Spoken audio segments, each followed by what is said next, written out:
ஓம் சக்தி, பராசக்தி. என் அன்பு தங்கமே, நாளை உன் துணையின் இல்லத்தில் பஞ்சாயத்து வைக்கப் போகின்றார்கள். யாருக்காக என்று தெரியுமா?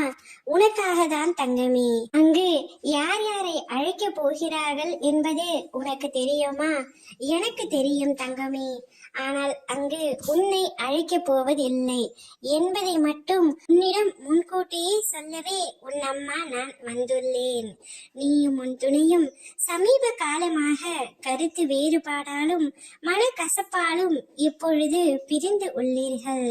உங்களது பிரிவு உங்களை மட்டுமல்லாமல் உன் வருங்கால சந்ததிகளையும் சேர்த்து பாதிப்பதினால்தான் பெற்றோர்கள் அனைவரும் சேர்ந்து இந்த பஞ்சாயத்தை வைக்க முடிவெடுத்திருக்கின்றார்கள். உனக்கும் உன் துணைக்கும் மட்டும்தான் கருத்து வேறுபாடு. ஆனால் அதில் உன் குடும்பமோ அவரது குடும்பமோ பாதிக்கப்படுவது நல்லதல்ல என்பதை உணர்த்தவே இப்பஞ்சாயத்து.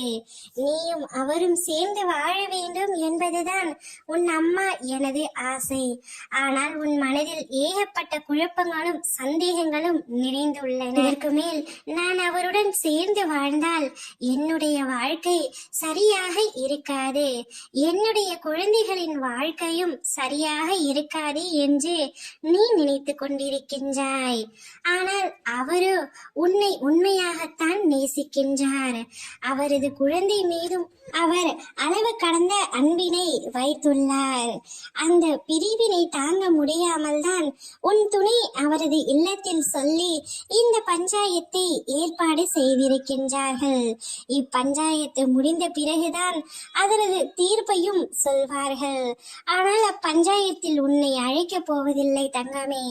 அவர்களாகவே ஒரு நல்ல முடிவை எடுத்து உன்னை தேடி வருவார்கள். ஓம் சக்தி.